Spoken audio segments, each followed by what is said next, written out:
يا زهور الروض ميدي أسمعي ليلي نشيدي.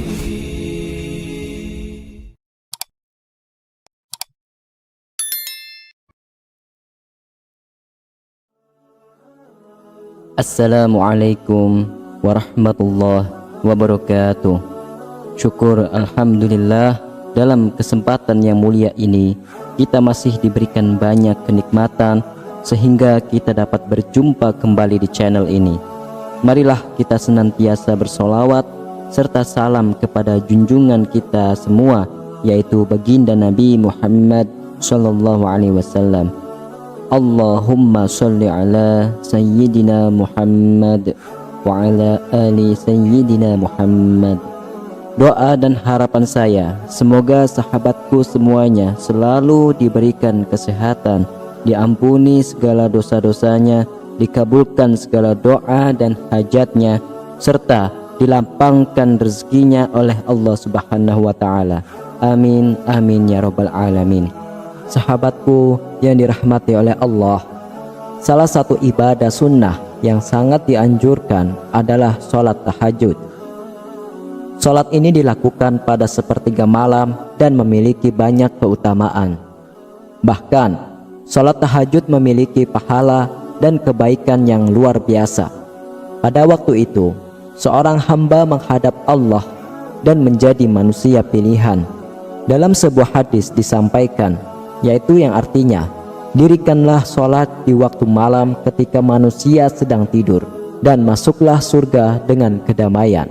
Hadis riwayat Imam Ahmad, Imam Ibnu Hibban, dan Imam Hakim. Oleh karena itu, bagi orang yang mengerjakan tahajud, mereka memiliki peluang untuk masuk surga berkat ketaatan mereka terhadap perintah Allah dan Rasulullah sallallahu alaihi wasallam. Namun, perlu diingat bahwa ada 4 larangan yang sebaiknya dihindari saat mengerjakan sholat tahajud, yaitu larangan yang pertama, menghindari melaksanakan sholat tahajud saat mengantuk. Rasulullah Shallallahu Alaihi Wasallam menyarankan agar tidur atau beristirahat sejenak jika mengantuk sebelum melanjutkan sholat tahajud. Memaksakan diri untuk melaksanakan sholat dalam kondisi mengantuk dapat menyebabkan kesalahan dalam pelaksanaannya. Jika Anda merasa mengantuk, sebaiknya hentikan atau tunda sholat tahajud dengan tidur atau beristirahat sejenak hingga rasa ngantuk itu hilang. Diriwayatkan dalam hadis bahwa Nabi Shallallahu Alaihi Wasallam pernah memaksakan diri untuk melaksanakan sholat dalam keadaan mengantuk. Suatu ketika, Rasulullah Shallallahu Alaihi Wasallam masuk ke dalam masjid, lalu mendapati sebuah tali yang dibentangkan di antara 2 tiang. Kemudian beliau bertanya, "Apa ini?"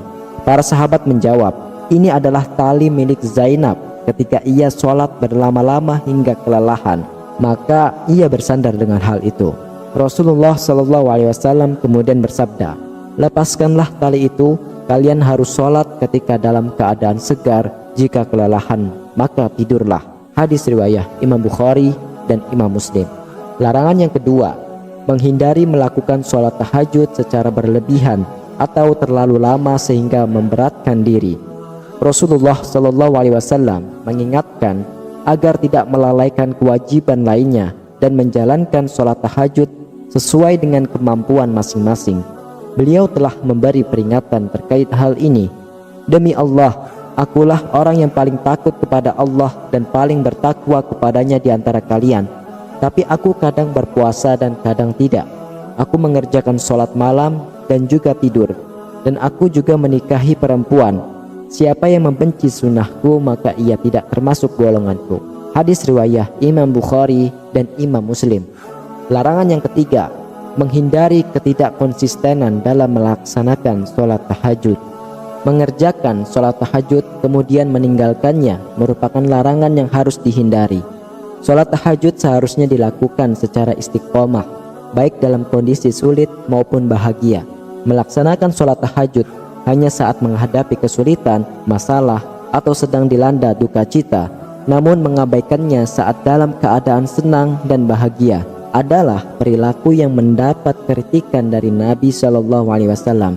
Beliau pernah berpesan kepada Abdullah bin Ammar bin As, "Wahai Abdullah, Jangan kamu seperti si fulan, dulu ia rajin sholat malam, lalu sekarang ia meninggalkan bangun malam. Hadis riwayah Imam Bukhari dan Imam Muslim.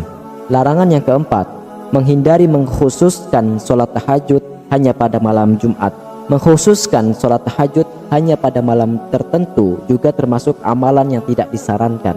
Jika ingin menghindari kemakruhan dalam melaksanakan sholat tahajud pada malam Jumat, bisa ditambahkan sholat tahajud pada malam sebelumnya atau sesudahnya. Mengkhususkan sholat tahajud hanya pada malam Jumat adalah perilaku yang tidak disarankan. Hal ini diterangkan dalam hadis dari Abu Hurairah radhiyallahu anhu bahwa Rasulullah shallallahu alaihi wasallam bersabda, "Janganlah kalian mengkhususkan malam Jumat dan malam-malam lainnya dengan qiyamul lail atau sholat malam." Hadis riwayah Imam Muslim. Sahabatku yang dirahmati oleh Allah, dalam menjalankan ibadah sholat tahajud, penting bagi kita untuk menghindari 4 larangan tersebut. Dengan melaksanakan sholat tahajud dengan penuh konsistensi, menjaga keseimbangan antara sholat tahajud dan kewajiban lainnya, menghindari sholat tahajud dalam kondisi mengantuk, dan tidak mengkhususkan sholat tahajud hanya pada malam tertentu, kita dapat mendapatkan manfaat dan keutamaan yang besar dari ibadah ini. Semoga kita senantiasa dapat menjalankan sholat tahajud dengan baik dan mendapatkan berkah serta keberkahan darinya, yaitu dari Allah Subhanahu wa Ta'ala. Amin, amin ya rabbal alamin. Wallahu a'lam bishawab. Wassalamualaikum warahmatullahi wabarakatuh.